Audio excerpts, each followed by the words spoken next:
স্বাগতম সকলোকে অৰুণাচলৰ পৰা। আজি অৰুণাচলৰ পৰা ব্লগটো ষ্টাৰ্ট কৰিছোঁ, কাৰণ আমি গৈ আছোঁ এঠাইলৈ ফুৰিবলৈ। ঘৰৰ পৰা ব্লগটো ষ্টাৰ্ট নকৰা কাৰণটো এইটোৱে যে মন নগ'ল, তো আধা ৰাস্তাৰ পৰা এনেকৈ হেৰি কৰিবলগীয়া হ'ল। আমি আহি আধা ৰাস্তা পালোঁহি, এতিয়া আধা ৰাস্তা আৰু যাবলৈ আছে। তো এতিয়া আমি অলৰেডি অৰুণাচল এণ্টাৰ কৰি ল'লোঁ, আৰু যিহেতু আমাৰ ডিগবৈৰ পৰা অৰুণাচল বেছি দূৰ নহয়, আধা ঘণ্টাতকৈ বেছি নাই, 40 মিনিটত আমি অৰুণাচল এণ্টাৰ কৰিব পাৰোঁ। বৰডুমচা হৈ আহিলোঁ এতিয়া।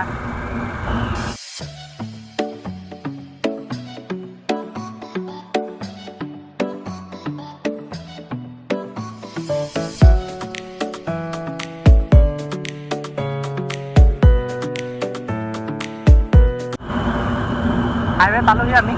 এইটো হাইৱেটো ন? কি হ'ল কবি আকৌ।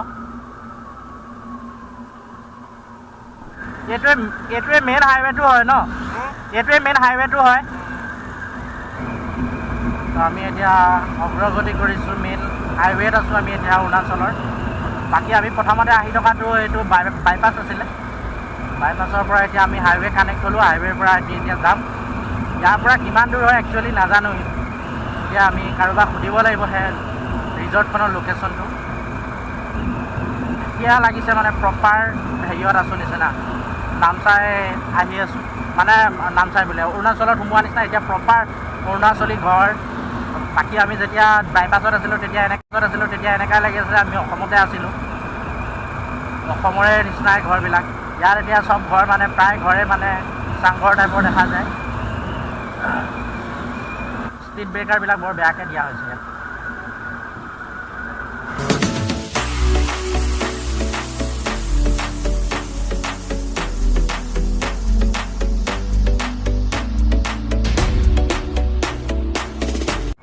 এইটো ৰাস্তাততো মই আগতে আহিছোঁ, কিন্তু এইবিলাক ৰাস্তাত বা অৰুণাচলত আহিলে ভাইবটো এটা বেলেগ আহে, বেলেগ এটা মানে উৎসাহ আহে, মানে বেলেগ এটা ফূৰ্তি লাগে। সেইটোৱে আৰু, যিহেতু আমাৰ আৰু ঘূৰিবলৈ বেলেগ জেগাটো ওচৰত নাই, কেতিয়াবা মন গ'লে বুলিলে ইয়াতে আহিব লাগে আমি।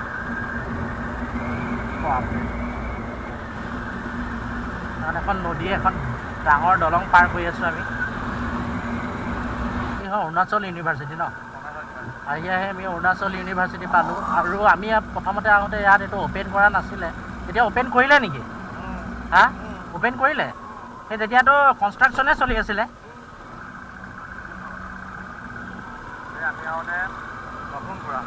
তেতিয়া নতুন আছিলে নেকি? মইতো তেতিয়াই ফিটা কটা মানে। আৰে তেতিয়া ল'ৰা ছোৱালী দেখা নাছিলোঁ ন। আৰু হেৰি কি কয়, আচ্ছা আচ্ছা আচ্ছা, কেম্পাছটো বহুত ভালেই বনালে।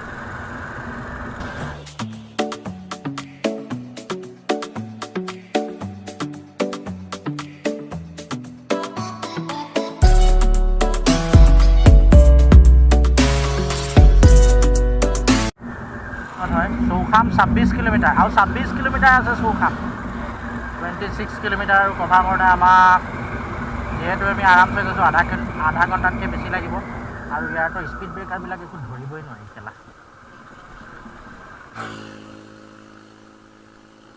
তো ফাৰ্ষ্ট ব্ৰেক ল'লোঁ এতিয়া আহি পেলাই আমি। ইমান কেইটা বাজিলে নাজানো, এইটো দেখা নাই, 12টা আহি। এতিয়া আৰু ইয়াৰ পৰা বহুত দূৰ আছে যাবলগীয়া, নেটৱৰ্ক নাই। ফাৰ্ষ্ট ব্ৰেকৰ পিছত এতিয়া আমি আকৌ যাত্ৰা আৰম্ভ কৰিছোঁ। ৰখিলোঁ 5-10 মিনিট ইয়াতে।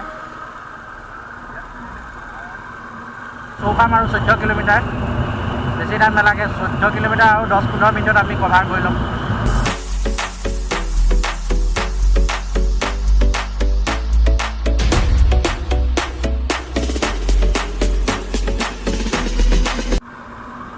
আমি গল্ডেন পকৰা পাৰ কৰিলোঁ। গল্ডেন পকৰা এই পাহাৰটোৰ ওপৰতে আছে।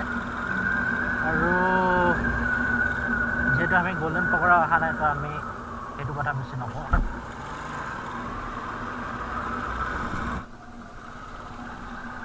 তো আহি আমি এতিয়া পাবহি হ'লোঁ জেগাটো। আৰু বহুত টাইম লাগিলে আহোঁতে, যিমান আশা কৰিছোঁ তাতকৈ বহুত বেছি, কাৰণ জেগাটো অচিনাকি নিচিনা হৈ গ'ল, মানুহক সুধি আহিবলগীয়া আছে, কাৰণ আমি ইয়াত আহি ঘূৰিব বিচৰা নাই মানে এনেই য'ত ত'ত। 1-2জনক সোধাৰ পিছতে যে বস্তুটো এইটো হয়নে নহয়, আমি জানো একচুৱেলি ৰাস্তা এইটো, কাৰণ 2-1জন আমাৰ লগৰ আগতেও আহিছে ইয়াত আমাক কৈ পঠাইছে, তথাপিতো এটা ডাউট থাকে। চ' এইখন এইটো পালোহি, 7 কিলোমিটাৰ হেৰি লিখা আছে। তো ইমান দেৰিৰ পৰা অহা ঠাইডোখৰ এইডোখৰ এইখন দেখা নাই নেকি, লগাইত আছে পাই গ'লোঁ। এইখনে 7 কিলোমিটাৰ ৰিজৰ্ট, ইয়াৰ কাৰণে আহি আছিলোঁ আমি। ৰাস্তাটো খালি এইডোখৰ সোমোৱাৰ পিছত বহুত একেবাৰে ভয়ানক বেয়া নহয়, তথাপিতো বেয়া আছিলে। অফ ৰোডিং ক'ব পাৰি আৰু এইটো, এতিয়াও বেয়া মানুহ আছে বে।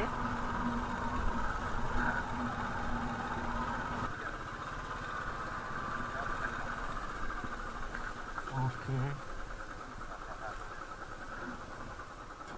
हाँ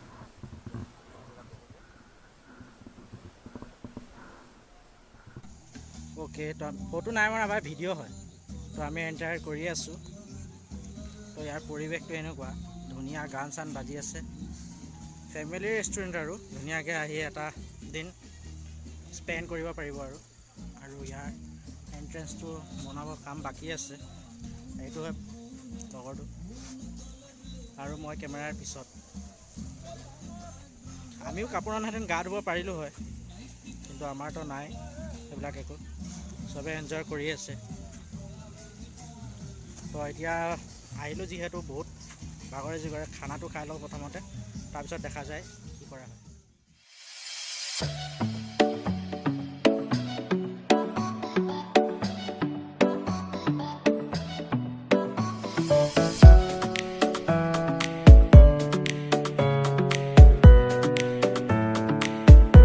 বেকগ্ৰাউণ্ডত মিউজিক বাজি আছে, সেইটো ইগন'ৰ কৰি পেলাই ইয়াৰ পৰিৱেশটো এইটোৱে। এইটো হ'ল ৰিচিপশ্যন ইয়াৰ।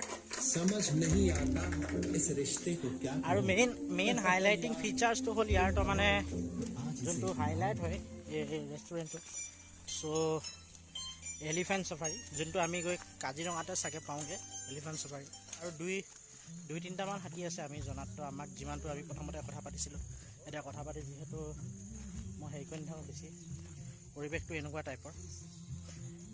আৰু এনেকুৱা নহয় যে এইটো সেই জুৰিটোৰ ওপৰতে ৰেষ্টুৰেণ্টখন গঢ়ি তোলা হৈছে। তো পানী একদম ধুনীয়া চাফা, তললৈকে দেখা পোৱা যায়। ধুনীয়া পৰিৱেশ, মই যিমানটো আহি বুজি পালোঁ ইমান ভালে। গৰমো নাই খুব বেছি, একদম পাহাৰৰ দাঁতিত ধুনীয়া ঠাণ্ডা বতাহ মাৰি থাকে আৰু একদম ধুনীয়া পৰিৱেশ আৰু। চ' আপোনালোকে যদি আহিব বিচাৰে আহিব পাৰে। আৰু এলিফেণ্ট চাফাৰী লওঁ ক'লে এলিফেণ্ট চাফাৰী ল'ব পাৰে। তো সেয়া আৰু এতিয়া যিহেতু টাইম বহুত বেছি হৈ গ'ল, 5টা বাজিব হ'ল, 4টা 4:30তো হৈ গ'লে। তো আমি এতিয়া ঘৰলৈ যাবলৈ ওলাইছোঁ। ঘৰৰ পৰা ইয়াৰ পৰা ঘৰলৈ যাবলৈ কমচে কম আমাৰ অহা সময় অনুমান কৰি পেলাইতো 3-4 ঘণ্টা লাগি যাব। তো সেইটো কাৰণে 3-4 ঘণ্টা লাগিলেতো কমেও 3 ঘণ্টামান লাগিব।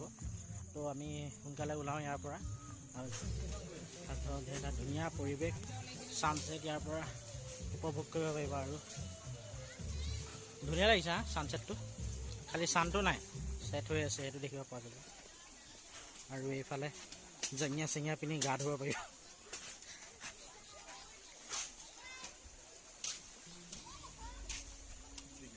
একচুৱেলি ইয়াত পানীত যেনেকৈ বহি খাইছে তেনেকৈ খাবলৈ দিয়া হয়, কিন্তু এতিয়া দিয়া হোৱা নাই। কেলৈ পানী কিছুমান জেগাত একঁকালমানকৈ আছে। তো ইমান এটা বেছি দ পানীত বহি খোৱাটো ৰিস্কি হৈ যায় সৰু ল'ৰা ছোৱালী। আমি এতিয়া ওলাই আহিলোঁ, তাৰ পৰা ওলাই আহি আৰু 5-6 কিলোমিটাৰ আগবাঢ়ি আহিলোঁ। তো ভাল লাগিলে, এটা ভাল পৰিৱেশৰ মাজত দিনটো পাৰ কৰিলোঁ। এতিয়া ছানছেটৰো সময় আছে, এইফালে চাব পাৰে বেলিটো লুকাওঁকৈ আছে। তো ভাল লাগিছে।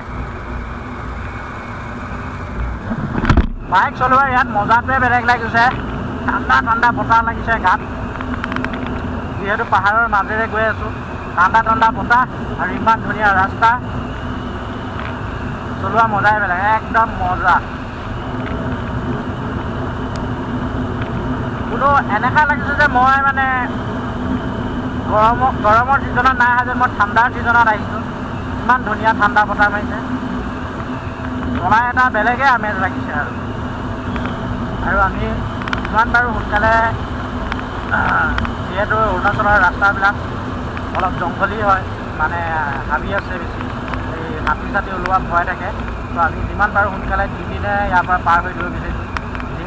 যিহেতু আমি অকল দুটাই আহিছোঁ, তো আমাৰ দুটাৰ যাতে কোনো প্ৰব্লেমো নহয়, আমি সেইটো বস্তু ধ্যান ৰাখি পেলাই অকণমান ওলোৱা হৈছে।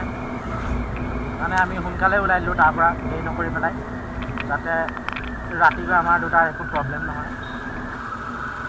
তো গাইজ আমি এতিয়া আহি পালোঁ নামচাই, তিনিআলি কয় চাৰিআলি কয় কি কয় নাজানো, সেইটো এডোখৰ পৰা নামচাই মেইন বজাৰৰ এডোখৰ পাৰ কৰি আহিছোঁ।